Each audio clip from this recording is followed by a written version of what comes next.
guys, welcome back to Ani Hoshi. Setelah sekian lama kita vakum tentang Ani Hoshi, ini kita balik lagi kembali untuk enggak nyebar kutukan lagi sih kali ini sih. Udah biasa nyebar kutukan. Iya, Ini sesuatu yang lebih menyenangkan. Oke, hari ini kita mau bahas apa nih, Om? Lebih tepatnya kita akan membahas tentang urbanism lagi yang berhubungan dengan toilet. Toilet. Terkhususnya untuk para ladies ya guys ya.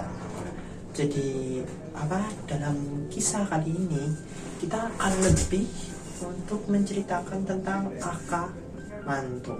Akamanto. Yang dimana dalam bahasa Jepang sendiri aka itu merah, manto itu diambil dari kata serapan manto. Manto. Iya, mantel hujan. Aku baru tahu loh. Iya, mantoru. Jadi akamanto. Ya, sebelum kita masuk pembahasan tentang cerita urban legendnya, kita di sini mau lebih mengenal dulu akamanto itu seperti apa ya. Jadi seperti ini adalah profil dari akamanto. Kalian bisa lihat dari wujud fisiknya ya. Ya kayak namanya sendiri, akamanto, dia pakai mantel warna merah. Iya, pakai mantel warna merah dan penampakannya dia seorang cowok yang cukup tinggi. Terus juga menggunakan topeng menyeramkan ya. Bayangin aja lu lagi bokar terus kayak diliatin beginian ya kan. Gitu. Terus seremnya di situ. Tapi kita masih belum tahu zodiaknya apa. Ya, ini apa, memang gitu. apa ya? Enggak ada ngapain juga tahu. Tanya-tanya nomor sekalian. Iya. Ini memang apa ya?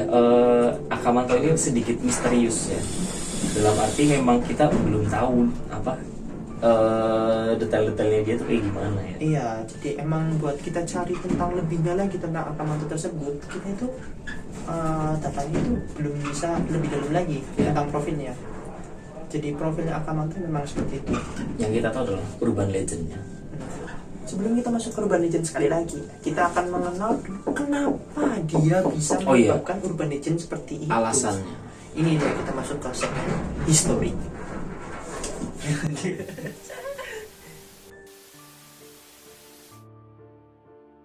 Ya, dari historinya sendiri, akamanto merupakan seorang cowok yang tampan atau cara ibunya kemen ganteng pokoknya.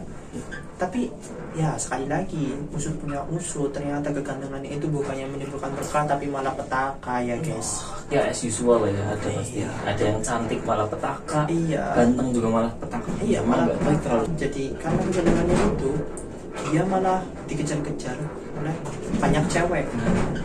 Dan bukan cuma dikejar biasa, tapi cewek-cewek yang jadi cukup strict. Nah, itu kayak ya kalian tahu lah, kayak ada yang begitu lah ya, suka ngejar-ngejar cowok ganteng gitu. Ada lah.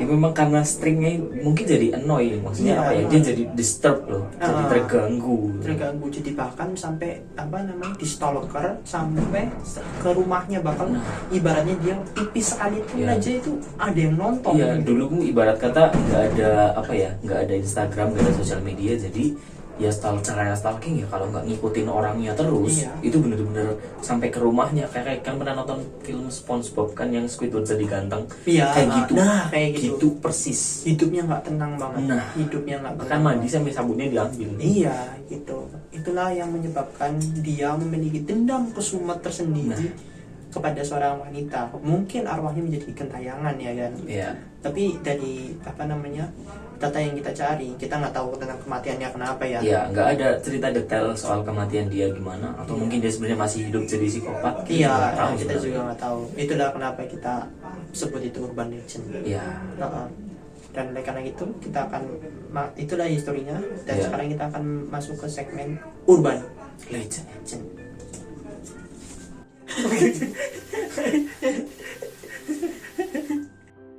Oke, di urban legendnya gimana, Om?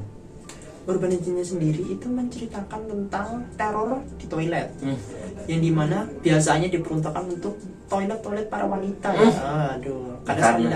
Karena tadi itu ya, dia terganggu banget sama cewek yang selalu ngejar-ngejar dia, makanya dia punya rasa balik lagi kalau hantu-hantu Jepang karena tuh mereka berdasarkan dendam. Mereka pengen balas dendam banget.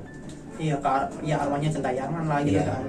Jadi dia itu ke toilet wanita dan di toilet tersebut biasanya calon targetnya itu ada calon targetnya itu Tetap aja punya calon. Iya, punya calon. Itu biasanya ke toilet yang emang udah berpenghuni. Dalam artian maksudnya ada orang di dalamnya. Kayak gitu. Jadi toilet tertutup. Dan dari toilet tertutup tersebut biasanya dia akan menawarkan kertas. Kertas apa tisu toilet ya? Ya, ada yang bilang juga tisu, ada yang bilang kertas. Iya, Ya. soalnya emang sedikit kasar kayak kertas kalau buat yang cebok tuh. Nah, begitu. Dia akan menawarkan kertas atau tisu toilet warna biru dan merah. Biru dan merah aja Kayak Squid Game. Iya, kayak Squid Game. Mau ikut Squid Game? Nggak juga sih, nggak kayak Squid Game gitu. Jadi dia akan menawarkan. Jadi dia akan ngomong dari balik pintu. Kamu mau tisu warna merah atau warna biru? Nah, dan kayak biasanya nih kalau udah kasih pilihan kayak gini, ada aja bentuknya. Kalau misalnya kita pilih warna merah nih, itu katanya kalau sang calon korban ini meminta warna merah, tisu merah aja deh, gitu kan. Dia dikabarkan akan dibunuh dengan secara sadis, berdarah-darah, dengan bisa lehernya dikorok, ataupun ada juga yang berkata kalau dia akan dikuliti hidup-hidup. Jadi ibaratnya dia akan mati bermandikan darahnya sendiri.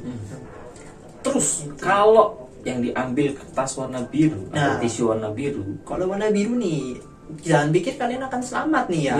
Biru bagus, lucu. Apalagi yang buat suka warna biru ya kan. Biru ini cukup menyiksa, lebih matinya tuh nggak langsung. Katanya tuh dicekek sampai bener-bener kalau misalnya kita dicekek darah kita berhenti dalam wajahnya kita bakal jadi biru. Pokoknya badan kita jadi biru. Kehilangan napas kan. Wah.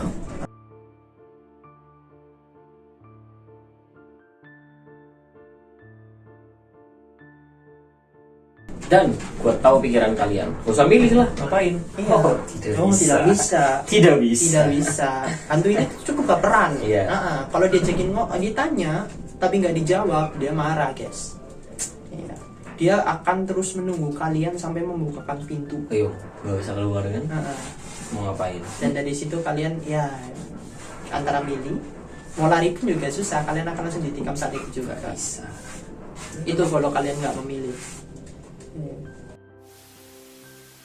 Pokoknya ini hantu tuh baperan. Kalian tuh harus menjawab, tapi setiap jawabannya juga ada konsekuensinya. Dan kalau nggak menjawab juga terima konsekuensi. Jadi ini hantunya cukup tricky. Kayak gitu. Inilah segmen Urban Legend yang udah kita ceritakan dari makam hantu tersebut. Dan tentu aja setiap kali kita menceritakan Urban Legend ini yang tidak akan jauh-jauh maksudnya ini pasti akan ada, yaitu cara menangkalnya. Kita masuk ke segmen penangkal. Ayo dari saudara apa? Oke. Penangkalnya nih sebenarnya cukup mudah ya. Iya, kayak sebelum-sebelumnya lah, kayak pasti ada satu kata yang harus dilontarkan. Iya, harus dilontarkan. Kata-katanya itu lupa gue. Aduh. Jadi akam hantu tersendiri itu kan hantunya baperan. Kita harus tetap menjawab, tapi jawaban kita jangan sampai salah, ya kan? Sama aja kayak kalian jawab pilihan ganda, iya kan? Nggak boleh salah. Iya. Itu ya itu. Iya. Jadi cara jawab kalian itu cukup satu. Kalian harus meneriakan dengan lantang. Kagak butuh tisu anjing. Ya gitu. Enggak kasar tapi kagak butuh tisu. Nah, begitu. Di situ kalian dikabarkan bisa membuat akam hantu itu pergi. Iya. Kayak gitu.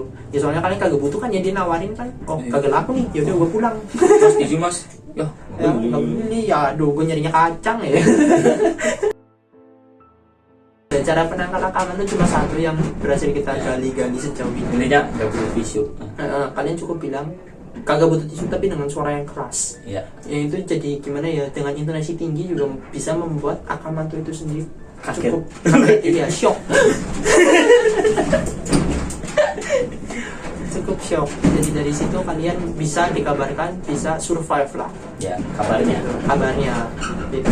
Ya siapa tahu nanti tiba-tiba ketemu ya kan, kalian bisa cross check tips kita bener apa enggak. Udah bilang kan? Tidak butuh tisu. Lu teke-teke. Ya. Gak tau teke-teke kan? Lihat video kita. Lihat video kita yang belakangan ada kok. Di searching aja teke-teke Anipong. Waduh mantap ya. Ciamik. Ya itu buat pembahasan kita tentang Urban Legend Akamanto ya guys. Jadi kalau misalkan kita ada salah apa-apa, kalian bisa koreksi. Yoi. Dan sekali lagi kalau dengerin cerita horor itu nggak bisa didiemin ya, Harus di jempolin sama kasih lonceng. Iya. Biar enggak ketinggalan cerita horor kita terus. yang berikut-berikutnya. Kasih subscribe juga ya kan. Jangan lupa juga share juga buat ke teman-teman kalian yang suka cerita horor kayak gini. Biar sama-sama berbagi cerita horor. Iya. Biar kalian kamar mandi nggak takut sendirian. Iya, Pasti bawa teman. takut bareng-bareng. Iya, segitu aja dari gua, Aki yang Memika. Juga Ewa. See you to the next next video.